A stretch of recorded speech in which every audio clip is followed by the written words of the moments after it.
everyone, welcome to Elite Tutorials. We make the best use of the available time by studying in the free time. If you're not a part of Elite Tutorials and want the images of the textbook, you can call us on 9699599299 and we shall email you the images. As we'll be going with the chapters, okay, and during the video, if you come across any doubts, feel free to collect all your doubts and we shall discuss them in our live doubt solving sessions. With that, we'll start our first chapter for today, that is chemistry. The first chapter is matter, right? So before we start, a very warm welcome to the 8th standard. So what are we going to study in this chapter? So this chapter is quite a simple chapter.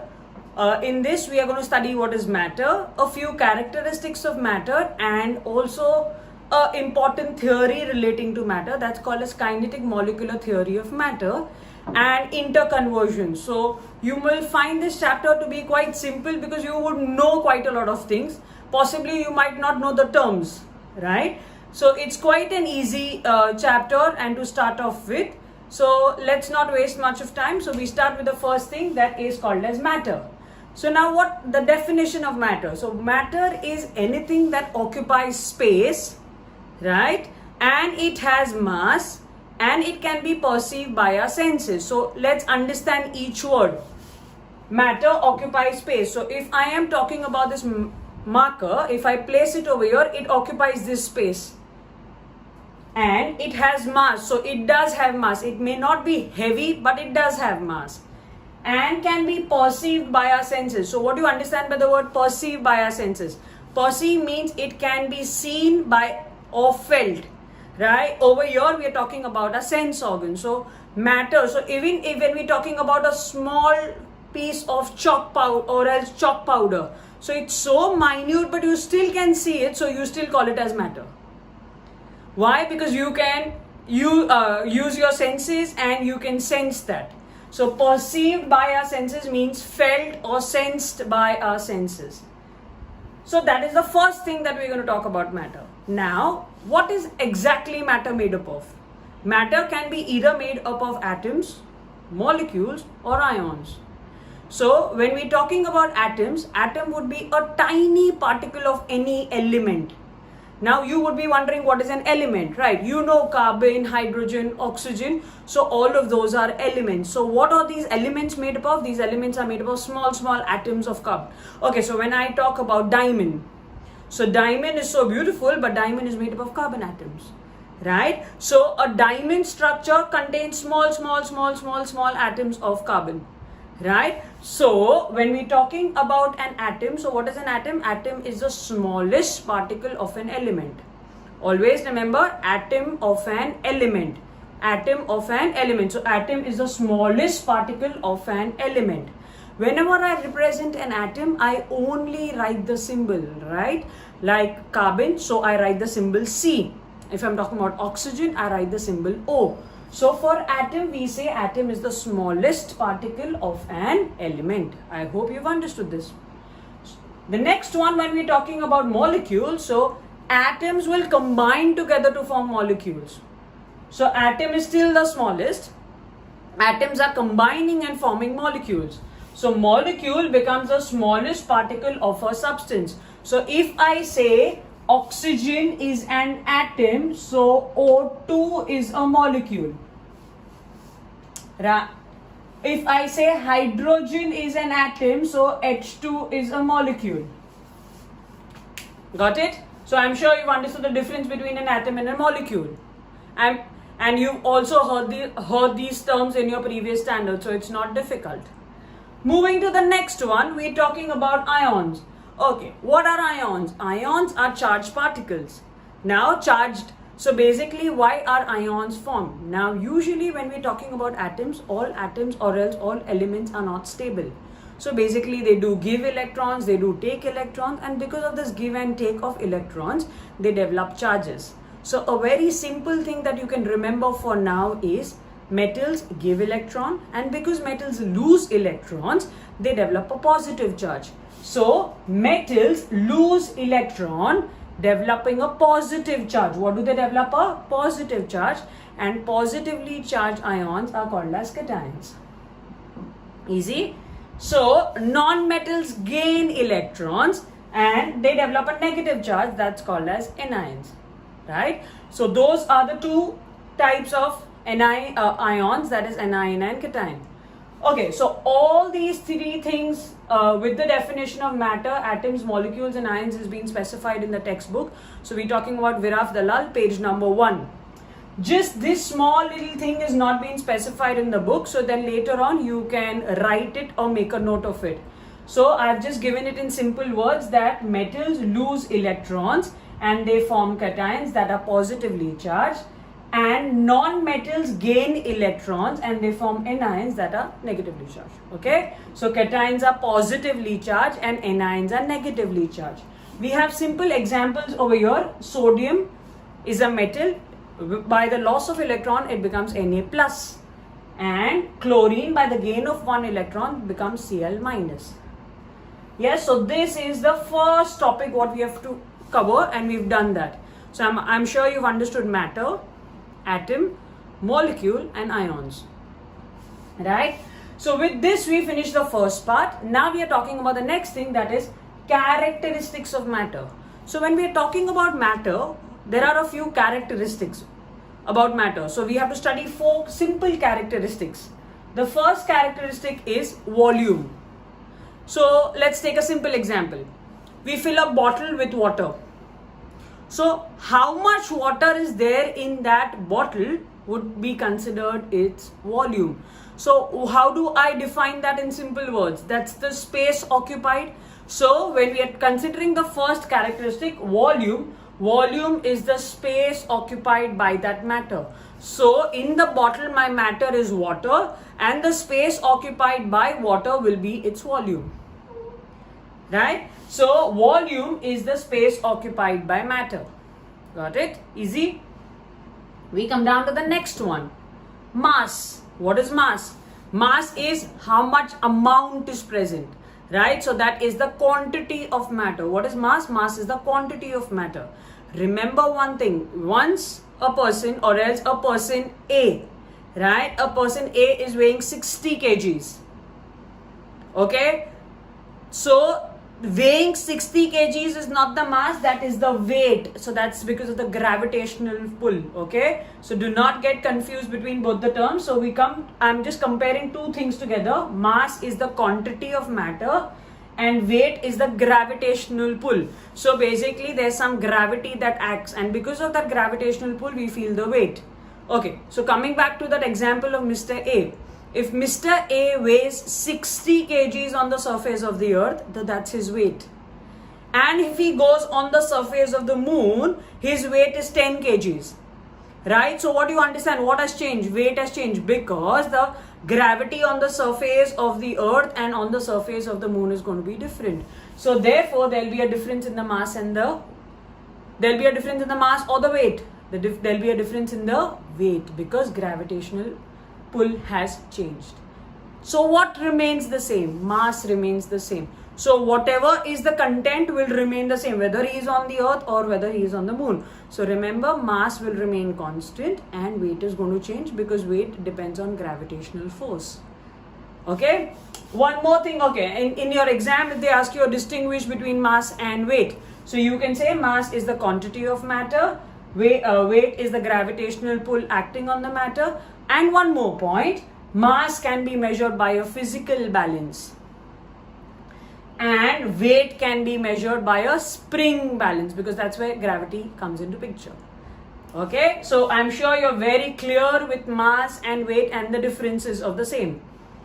We come down to the last topic, that is perceiving of matter. Perceiving of matter, again as I told you, perceiving means sensing something with our sense organs. So we can see, we can feel, we can touch. So all of that is sensing by our sense organ.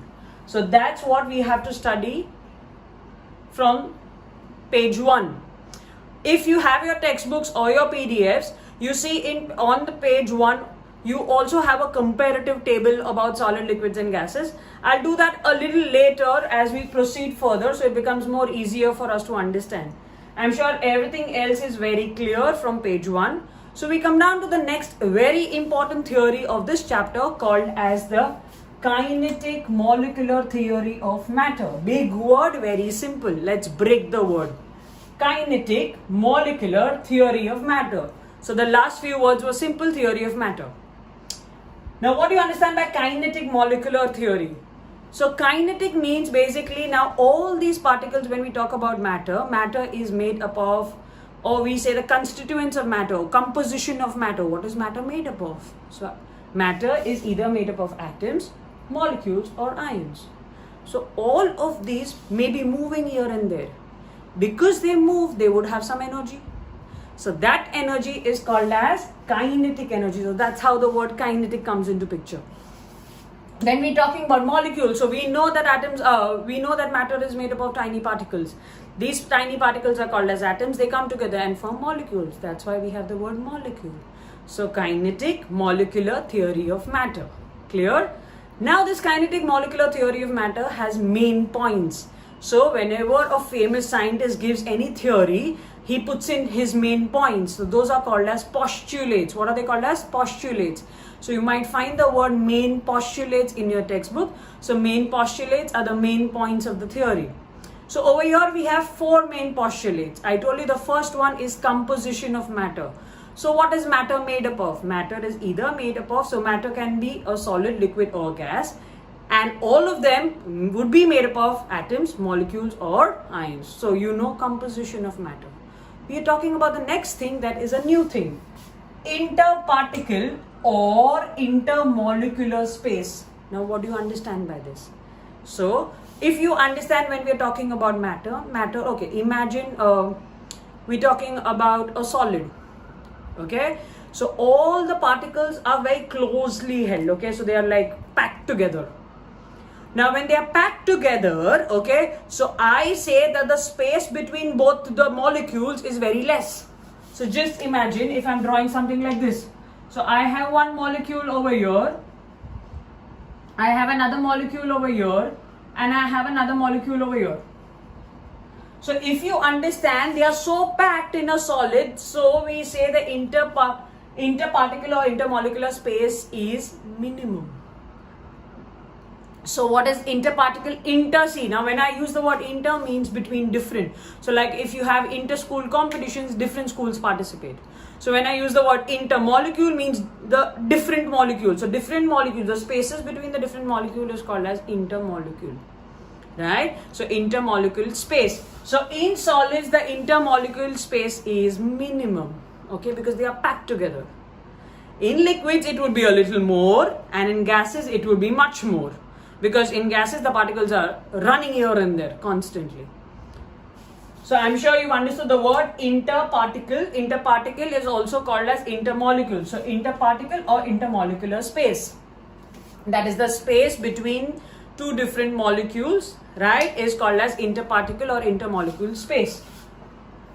Coming to the next topic, that is interparticle attraction. Now what do you understand by interparticle attraction? There is a force of attraction between these molecules. So if you understand, if the okay, now let's take a very simple example. We take two pieces of magnet.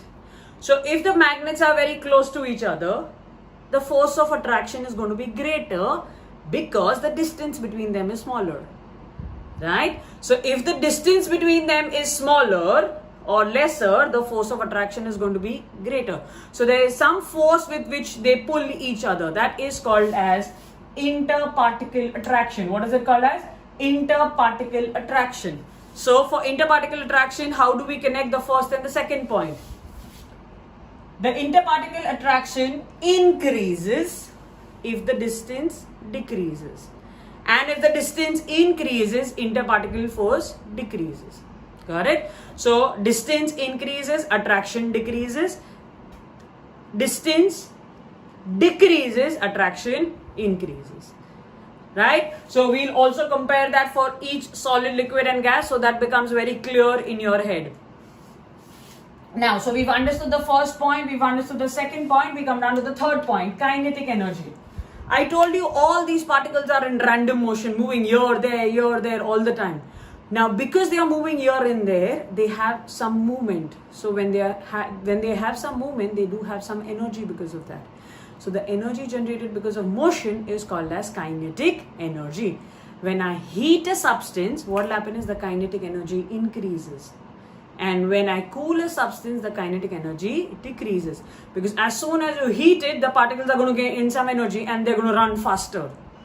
Right? So on heating, the kinetic energy increases, and on cooling, the kinetic energy decreases. I'm sure you're very clear with the postulates of kinetic molecular theory of matter. 3 postulates. Now what we do is, we do a comparative table for solids, liquids and gases, in which we are covering all the points. Right? So there was one small table on page number 1, and now we are coming on page number 3. Okay, so we are doing a combination. This table is a combination of page number 1, 2 and 3, everything together. So it becomes completely simple for you to study. Right? And again, what you will do is, after the video gets over, you will again thoroughly read the chapter. I'll tell you till what page we are going to finish today. Right? So you will also read the chapter one more time and till the page I tell you. Okay, and you can also jot down your doubts. Right? And then that will be solved later.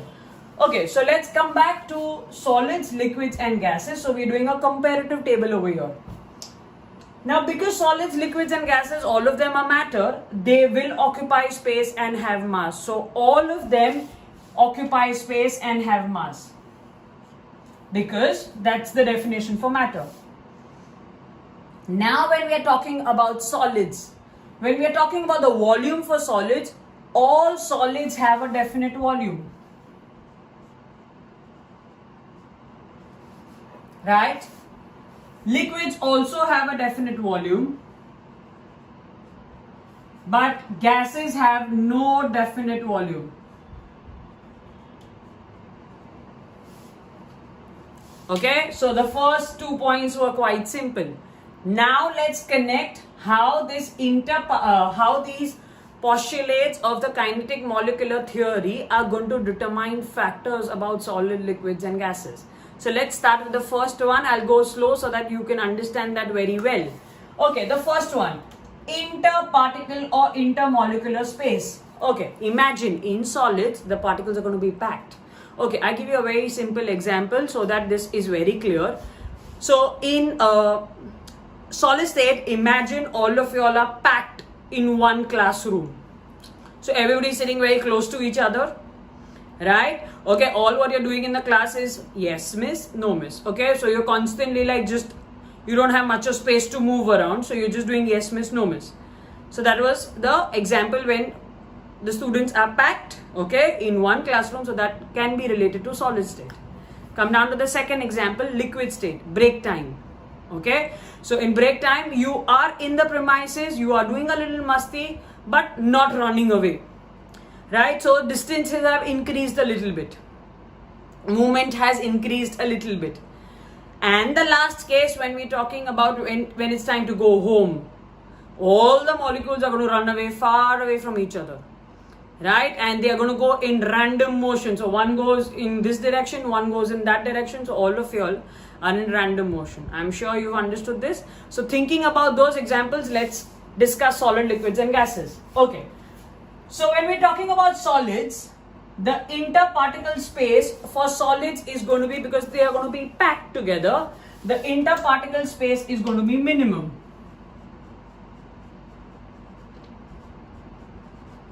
Now, because the interparticle space between the solids is minimum, I say these particles are closely packed. Right?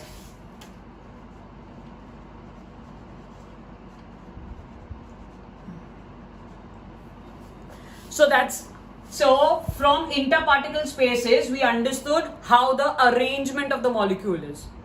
Now, because from the arrangement, we also understand how is the movement going to be. I told you in class, because everybody is sitting packed one close to each other, there's not much place to move. So all what you're doing is yes, miss, no, miss. So you're just moving in your own position.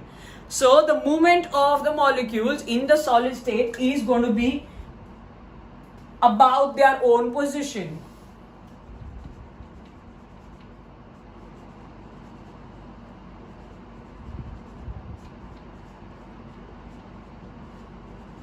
So from interparticle space, we understand three things. First, we understood what is the interparticle space, and because of that, we understood how is the arrangement of the molecules and also the movement of molecules in solids. So what we do is first we complete for solids and then we discuss for all of them, so it becomes much more easier. Okay, then we have the next one, interparticle attraction. So we're coming down to the second point, that is interparticle attraction, right? So in solids, the interparticle attraction is going to be greater. Why? Because the molecules are very close to each other. So we say interparticle attraction in solids is very strong.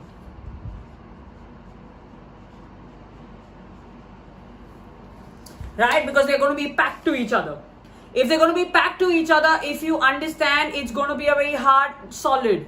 So they're going to be rigid, means they're going to be hard, right? So we say because of that, because the interparticle attraction is so strong, we come to know the nature of solids. So we say they are rigid, highly rigid. Okay, now because they are rigid, I cannot get them any more closer. So I say they cannot be compressed. So I say solids are, because solids have, see, now they will ask you, give reasons. They might ask you, explain why solids cannot be compressed. So what do you say?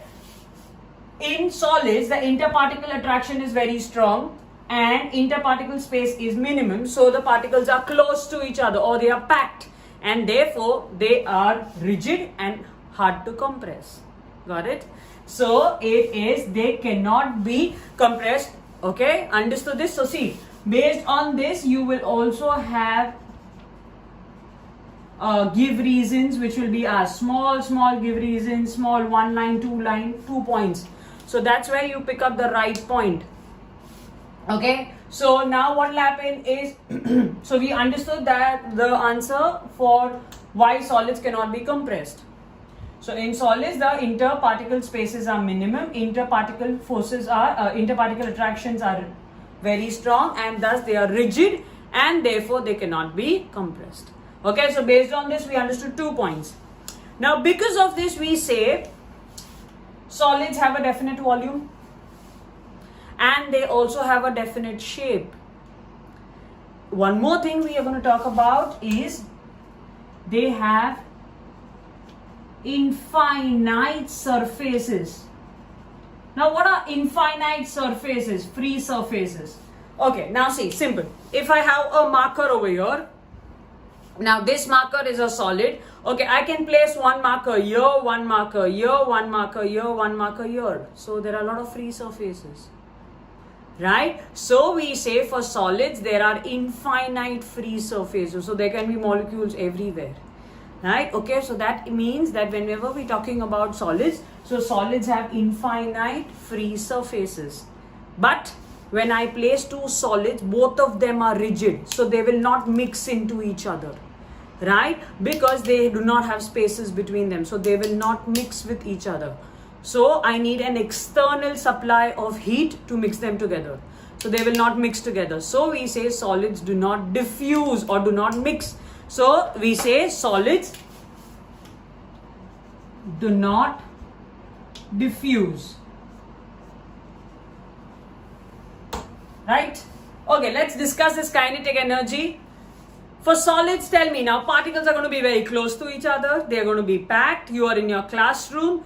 Okay, so imagine this, which is going to have the maximum kinetic energy, solid, liquid or gas. So you are in the classroom. Are you going to do more masti, or are you going to do more masti when during the break time, or are you going to do more masti when you are at home?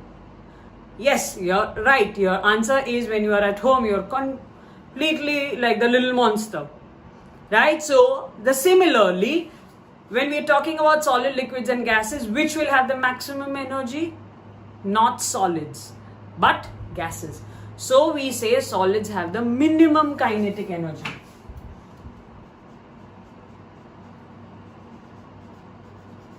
As compared to solids, liquids and gases. Minimum, or we say least. Okay, have I made myself very clear? So now because we know the points of solids, I'm sure liquids and gases is going to be much more easier to compare. Okay, now when we're talking about liquids, what happens to the interparticle space in liquids? Interparticle space between the liquid molecules is going to be a little more than solid. So like during the break time, students are like here and there, little more than solids, right? So more than solids.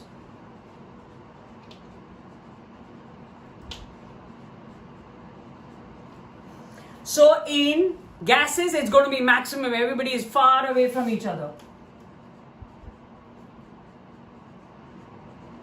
Right? Okay. And because in liquids, the particles are going to be far away, a little far away. It's not going to be jam-packed. Okay? So I use the word less compact.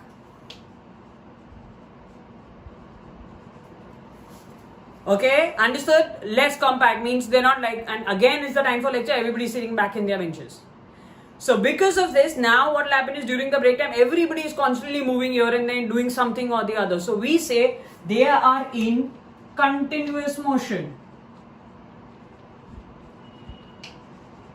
So this also brings liquids to a property called as liquids can flow. Right? Okay, whereas when we talk about gases, similarly, gases are least compact. So they're constantly moving in random direction. Running here and there. So we say they move in any direction. So everybody goes home in different directions. Right? So that is in any random direction.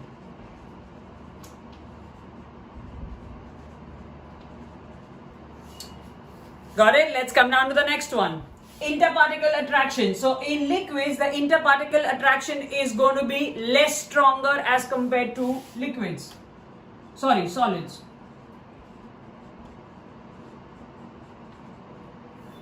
And in gases, the particles are very far away from each other and therefore the attraction is very weak.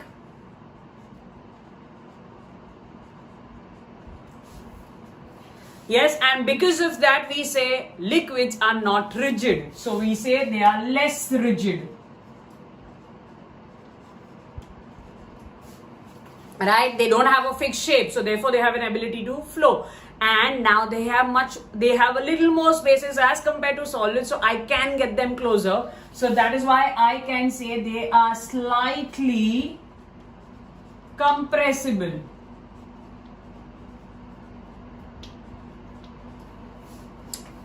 Okay, so now can you think what will happen for gases? Gases are the least rigid.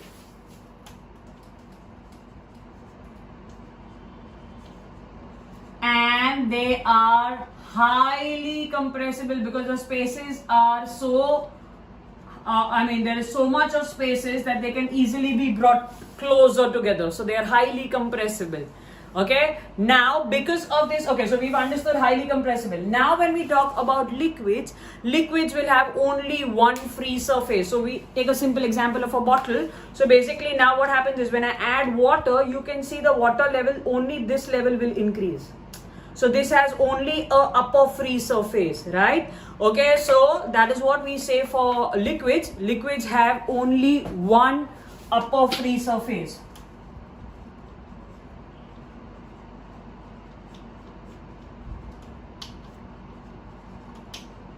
So you find all of this in your textbooks, okay? So, or your PDFs, right? Whereas when we talk about gases, they have no free surfaces. Because they're constantly moving here and there. Okay, so now with that you understand, see that's why I told you we'll write the points of solids so it becomes much more easier for us to compare. Solids can not diffuse, liquids will diffuse a little bit. So they might mix, two liquids might mix. So because there's a space, so they might mix. And now see, if you understand between the liquids, if there's this space, so the other liquid molecule enters in that space. So they can diffuse.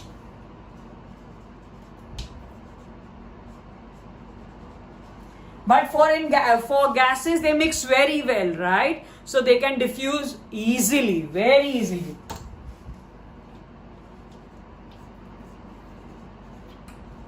So that's why you get the smell very quickly. So when somebody is wearing a very nice perfume, you get the smell very quickly because gases diffuse very fast. Okay, and coming down to the last point, kinetic energy. So you said that gases are going to have the maximum kinetic energy because you're going to do a lot of mischief at home. So that is kinetic energy is maximum in gases and minimum in solids, and as compared to solids and liquids. So if this is least, this is large, and this is very large. Perfect. Yes, have you understood? So that brings us to the end of the first 3 pages of the chapter. Okay, so in the first 3 pages, the first page, what we have, what you will find is all of this, right? On the second page, you will find the kinetic molecular theory of matter, and they have also discussed like when spaces increase, attraction decreases. So they have just said all of that, and they have separately said that for solid, liquid and gases. So what I have done is I have clubbed up and put that in one table, so that becomes much more easier for you, right? So again, what I just suggest, you can go through the textbook, the first 3 pages. You can also make down a note of this, make a note of this table, so it becomes a little more easier for you to understand, and also jot down your difficulties, right? So in the next lecture, we'll be continuing with the further part of the chapter. Till then, thank you everybody.